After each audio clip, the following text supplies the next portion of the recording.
ассалому алайкум бинандаҳои азиз, барномаи тиллиётии ахборро манзури шумо менамоем.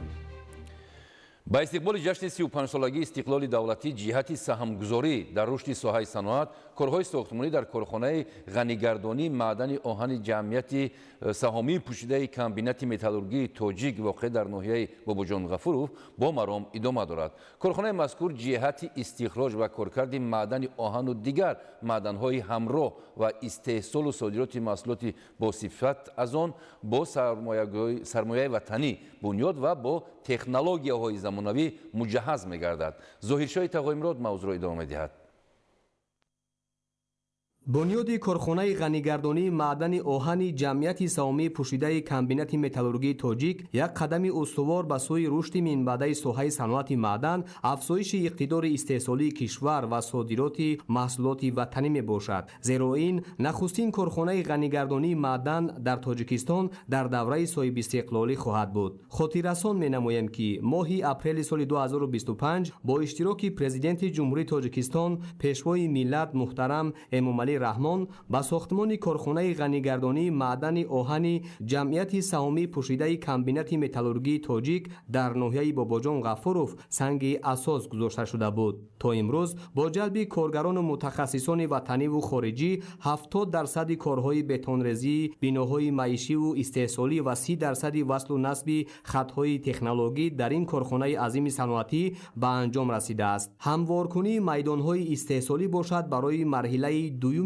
корхона 50% иҷро карда шудааст. бунёди корхонаи азими саноатӣ дар мавзеи кони Шоҳқадам, ки қаблан як макони ноободу харобазор буд, сурат гирифта ин ҳудуд дар ояндаи наздик ба як шаҳраки азими саноатӣ табдил меёбад. Ба таъкиди масъулон, танҳо захираи маъдани оҳан дар ин кон наздики 60 миллион тонна мебошад. бунёди ин корхона бо супориши президенти ҷумҳурии Тоҷикистон, пешвои миллат муҳтарам Эмомалӣ раҳмон сурат гирифта, он дар таъмини талаботи дохилӣ бо маҳсулоти баландсифати ватанӣ ва афзоиши ҳиссаи содирот мусоидат менамояд. мавриди зикр аст, ки корхона дар ду марҳила бунёд ёфта, марҳилаи аввали он то соли 2027 ва марҳилаи дуюм то соли 2031 ба кор дароварда мешавад. истеҳсоли маҳсулот дар ду давра сурат гирифта, дар марҳилаи аввали истеҳсолӣ, яъне солҳои 2027-2029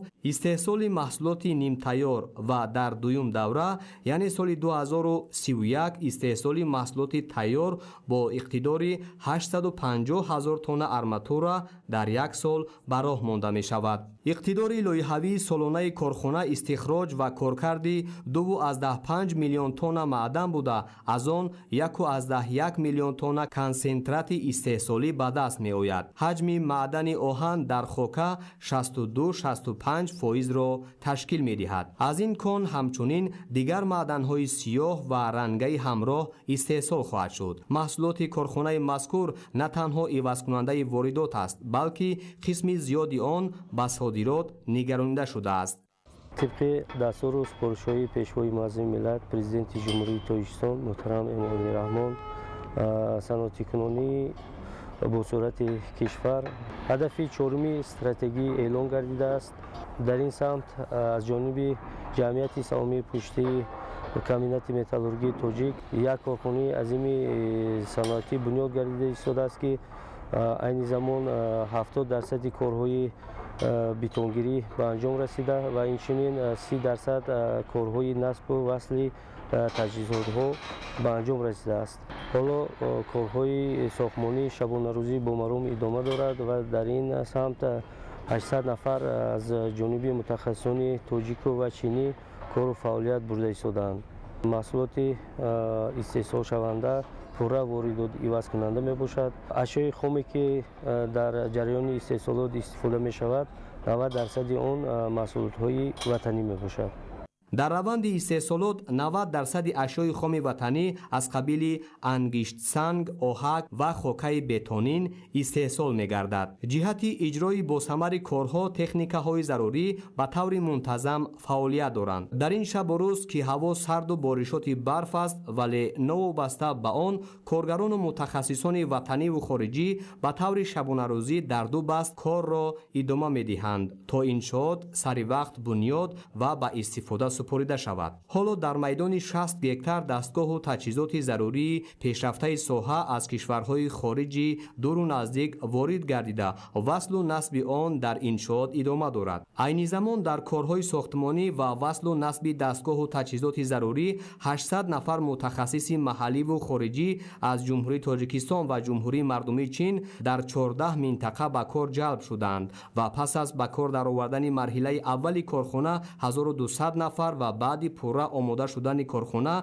در آن بیش از 2000 نفر با کار دائمی تامین خواهد شد. برای فعالیت مرحله دوم کارخانه که در سمت استحصال محصولات تیار روانه کرده شده است، کارها ادامه داشته در این منطقه صنعتی متخصصان از کشور هندوستان فعالیت دارند. در اینجا در مرحله دوم باز 5 میدان استحصالی و معیشی هموار گردیده انشاءات ضروری بنیاد می‌گردند. رهبریت جمعیت سهامی پوشیده کمبینت متالورژی تاجیک با تکیه به دستور سپارش‌های پیشوای ملت محترم امامعلی رحمان کوشش دارند که تکنولوژی معاصر و راه و اصول‌های زمانوی استحصال نیروی برق را در این کارخانه براه مانند. از جمله جهت ثمرناک و سرفکرانه استفاده بردن نیروی برق در این کارخانه کلان صنعتی با استفاده از منبع‌های آلترناتیوی انرژی در مساحت 20000 متر مربع پنل‌های آفتابی نصب گردیده با استفاده از پرهای استحصالی استحصال تا 90 مگاوات نیروی برق پیش بینی شده است که آن در سمت مساعدت در تأمینات نیروی برق و فعالیت منتظم کارخانه زمینه واقعی می‌گذارد. بنیاد کارخانه عظیم صنعتی از جانب مسئولان جمعیت سهامی پوشیده کمبینت متالورژی تاجیک در موضع کانی شاهقدم ناحیه باباجان غفوروف از کارهای گئولوژی و جستجویی، مرگ شیدری و پرمکنی در اساس لایحه صورت گرفته بعداً هموارکنی میدانهای استحصالی و معیشی ادامه یافت. حالا جهت اجرای کارهای ساختمانی، تکنیک و مکانیزم‌های خرد و بزرگ مشغول کار می‌باشند. 大家好，我是中冶北方。 من رهبر شرکت نست از جمهوری مردمی چین. در اینجا ما با نصب کردن پیچکه ها و فیلترها مشغول می باشیم. من میناداری خود را با پرزیدنت جمهوری تاجیکستان محترم امامعلی رحمان می رسانم که برای ما شرایط های خوب را فراهم نمودند. ما در اینجا با متخصصان و کارگران تاجیک خوب فعالیت کرده ایستاده‌ایم. ما کوشش میکنیم کارهای ساختمانی را سریع وقت و با صفت بلند به انجام رسانیم. مورد ذکری خاص است که از جانب مسئولان و متخصصان جمعیت سهامی پوشیده کمبینت متالورژی تاجیک جهت فعالیت ثمره بخش و منتظم کارخانه راه ماشینگرد به مسافه 17 کیلومتر بنیاد گردیده خط انتقال نیروی برق با اقتدار 220 مگاولت به مسافه 14 کیلومتر پایگاه آبکشی ساخته شده است و خط آب به مسافه 17.5 کیلومتر کشیده شده است. در برابر این کارگران و متخصصان با خط علاقه، اینترنت بلندصفت، معاش خوب، جای خواب زمانوی و نقلیات خدمتی تامین هستند. چاره‌بینی و جشن‌های ملی باشد در این کارخانه در سطح بلند تجلیل گردیده برای آنها برنامه‌های فرهنگی پیشنهاد کرده می شود. جهت فراهمسازی شرایط ارزنده به ساکنان موضع شاهقدم از جانب رهبریت جمعیت سهامی پوشیده کمبینت متالورژی تاجیک تدبیرهای ضروری اندیشیده شده برای باشندگان این دهه و نفران از این در شهرک سیهون استقامت کننده مکتب زمانوی بنیاد گردیده است. مکتب دهه شاهقدم با همه شرایط ضروری و استفاده داده شده خوانندگان مشغول آموزش می باشند و کارهای ساختمانی در مکتب شهرک سیهون که از جانب جمعیت سهامی پوشیده کمبینت متالورژی تاجیک بنیاد می گردد در عرفه انجامیابی قرار داشته روزهای نزدیک به استفاده داده می شود. برای ساکنان این شهرک باشد با سهم مسئولان جمعیت سهامی پوشیده کمبینت متالورژی تاجیک خط آب به مسافه 10 کیلومتر و خط انتقال نیروی برق به مسافه 1.5 کیلومتر کشیده شده است. عملی شوی چنین تشبس‌های سودمند که در پرتو هدایت‌های سازنده و دوربینانه پیشوای ملت محترم امامعلی رحمان عملی گردیده ایستاده است می‌تواند در آینده نزدیک در تامین ساکنان با جای کار، زیاد شدن حجم استحصال محصولات صنعتی، رشد اقتصادی و رسیدن به یکی از هدف‌های استراتژی صنعتی کنونی با سرعت مساعدت نماید. واقعا در زمان صاحب استقلالی کشور بنیاد چنین کارخانه عظیم صنعتی قدم استوار بوده. آن نشانه از صلح و ثبات، رشد با مرام کشور و قدم استوار در رشد اقتصادی ملی است.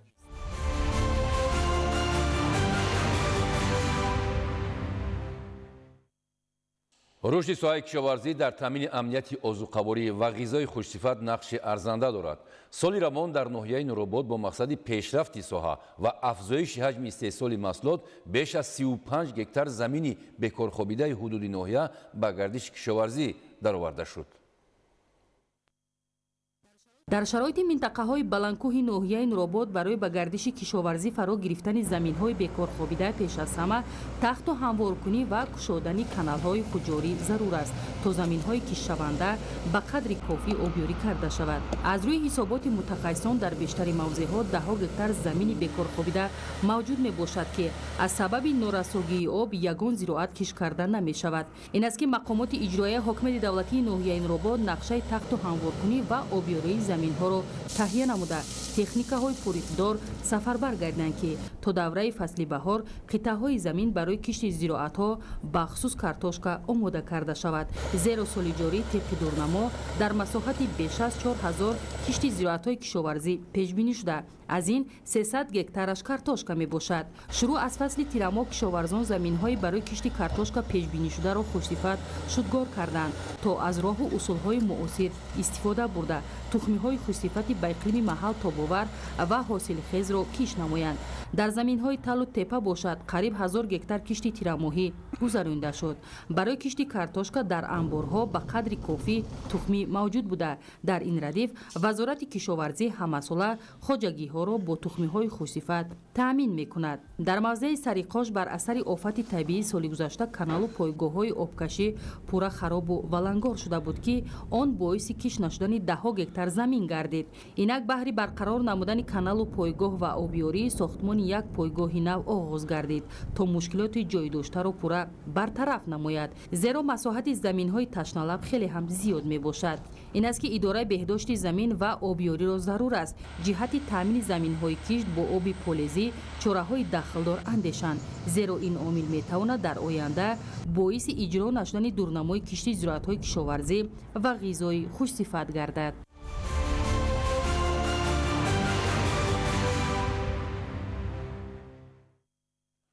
آموزش و مطالعه پیوسته کتاب به ذهن، تفکر و قابلیت درک پهلوهای حیات و زندگی برای انسان راه را هموار و او را به قله مراد نزدیک میبرد.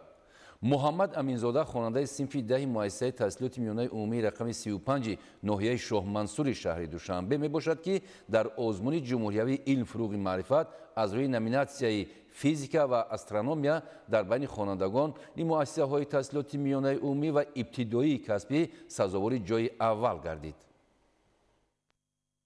وقتی سخن از نورسان بالایوقت و علم دوست می رود، یکی از چنین چهره های امیدبخش محمد امینزاده می باشد. او خواننده صنف 10 مؤسسه تحصیلات میانه عمومی رقم 35 ناحیه شاه منصور شهر دوشنبه بوده با شوق و محبت خاصه به علم های دقیق به خصوص فیزیکا و استرونومیا راه آینده خود را انتخاب کرده است. پای 3 سال است که مخصوصا در آزمون جمهوری علم معرفت شرکت ورزیده. در سال سیوم به من مشرف گردید که در دورهای یکم، دوم، سیوم و چهارم سزاوار جای اول گردم. مینداری خود را مخصوصا به سرور کشور پیشوای ملت محترم امام علی رحمان میرسانم که برای ما جوانان چنین آزمون ها را فراهم آوردم. محمد امینزاده سال 2025 در آزمون جمهوری علم فروغ معرفت اشتراک نموده توانست دانش، اندیشه و استعداد خود را به طور روشن معرفی نماید. او در نامیناسیای فیزیکا و استرونومیا میان صدها اشتراکچی مؤسسه‌های تحصیلات میانه عمومی و ابتدایی کسبی بهترین دانسته شده سزاوار جای اول و شاهجایزه گردید. و نه تنها در فن‌های دقیق بلکه در تمام 18 فنی که در مؤسسه تحصیل می نماید لیاقتی زیاد دارد. این پیروزی تنها نتیجه یک روزی آزمون نیست. آن ثمره مهنت پیوسته، شب‌های طولانی مطالعه، آموزش عمیق فنی و تجربه‌های پای در پای میباشد. شوق فهمیدن قانون‌های طبیعت و آثار عالم کیهان محمد امینزاده را به چنین دستاوردی نظر است رسانید. برای این کامیابی غالب با مبلغ 70,000 سومانی قدردانی شد. پیروزی محمد امینزاده باعث افتخار آموزگاران، والدان و همسالان او گردیده همزمان نمونه عبرت برای دیگر نورسان محسوب می‌یابد.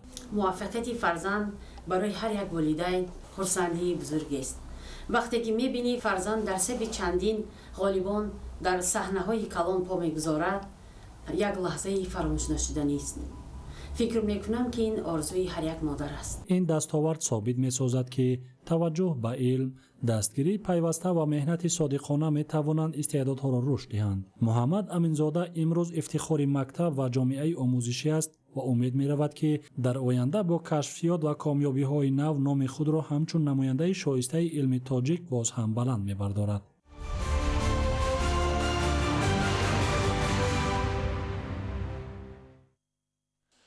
در شهر خروق از روی ذهنی و ایجادی و فرهنگی و بدیعی محفل اختراعکاران و نوآوران عمل میکند که در آن 360 نفر تحصیل مینماید.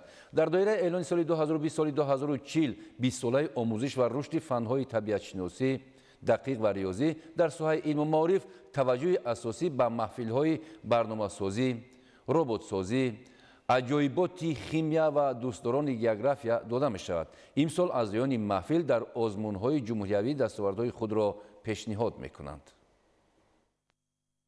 خواننده صنف سیوم مؤسسه دولتی تعلیمی لیتسه برای خوانندگان بالیاقت در شهر خروق بادامگل اقنظر یکی از اعضایان فعال محفل نزدی مکتبی از روی برنامه‌سازی و ربات سازی می باشد که این ربات دستاورد اختراع کرده او است. این توسط اینترنت از تلفن موبیل و پلنشت اداره کرده می شود و سال 2026 به آزمون جمهوریوی علم فروغ معرفت پیشنهاد خواهد شد. من اقنظر بادامگل خواننده صنف سه مؤسسه دولتی تعلیمی لیتسه برای خوانندگان بالیاقت در شهر خروق اشتراکچی محفل در نزد مکتبی ربات سازی می باشم.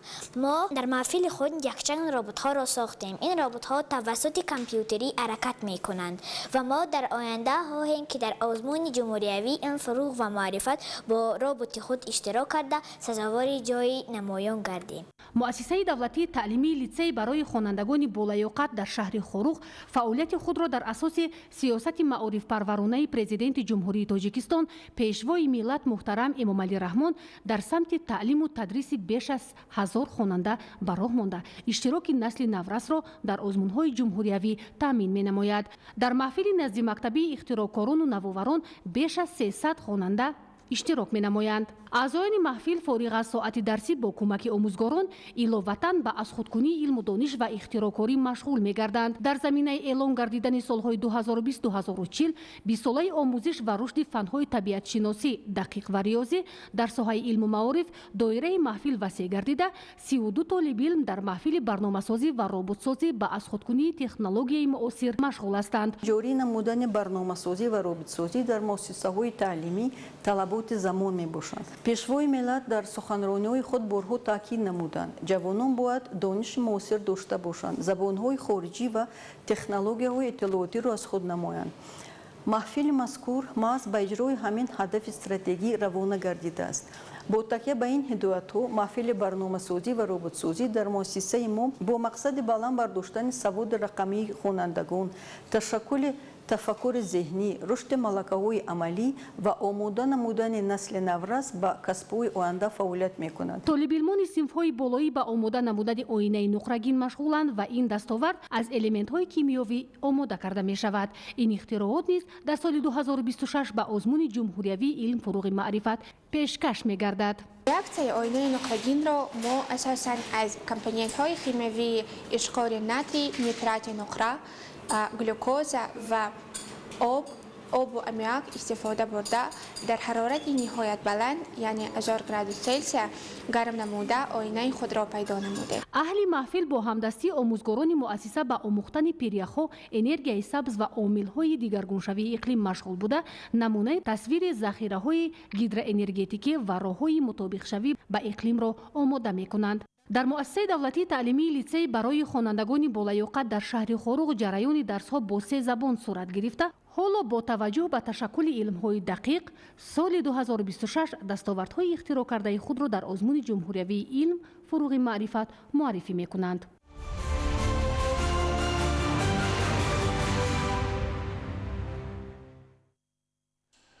بر اثر ترکیش در یکی از کنهای قنادی یونان 4 نفر به هلاکت رسید. در ایالات متحده آمریکا بر اثر سردی از معیار زیادی هوا 29 نفر به هلاکت رسید. شرح این و دیگر خبرها از خارج کشور. بر اثر ترکیش در یکی از کارخانه‌های قنادی یونان 4 نفر به هلاکت رسیده، 1 نفر بدرک شد. طبق اطلاع مقامات این فاجعه صبح بر وقت رخ داد. مابین آسیب دیدگان 6 نفر در حالت وزنی قرار دارند. سبب به عمل آمدن ترکیش این استفاده بردن امیاک و پروپان در استحصالات می باشد. در فیلیپین کشتی مسافربر با 350 مسافر غرق شد. در نتیجه 18 نفر به هلاکت رسید. کشتی به طرف بحر سولو روانه بود. مقامات اظهار کرد که اقتدار مسافرکشانی کشتی 350 نفر را تشکیل می دهد. ما نیز همین قدر مسافر در کشتی داشتیم. سبب‌های غرق شوی کشتی تا حال معلوم نیست. در قسم شمال و غربی جمهوری مردمی چین زمین لرزه با قوه 5.5 بال به قید گرفته شد. طبق مرکز شبکه‌های سیسمولوژی چین خبر می‌دهند مرکز زمین لرزه در منطقه گانسو در عمق 10 کیلومتر واقع شده است. تکان‌ها در چند منطقه همسایه نیز احساس شدند. زیاده از 20,000 نفر ساکنان را به جای امن کوچانیدند. تا حال خبر درباره هلاک شدگان و مجروحان وجود ندارد. به مکان حادثه تکنیک‌های مخصوص نجاتدهی سفر برگردیدند. در ایالات متحده آمریکا زمستان شدید تلفاتی جانی به بار آورد. بر اثر طوفان قوی زمستانه 29 نفر به هلاکت رسید. در ایالت‌های نیویورک و پنسیلوانیا در بعضی ناحیه‌ها تا 58 سانتی متر برف بارید است. در نتیجه آسیب دیدن خطهای انتقال نیروی برق زیاده از 800,000 بیناهای استقامتی به برق ماندند. بیشتر این حالت‌ها در ایالت‌های قسم جنوبی به مشاهده می‌رسد. با گفته کارشناسان سردی‌های شدید و شرایط نامساعد آب و هوا در ایالات متحده آمریکا حداقل تا آخر هفته ادامه خواهد یافت.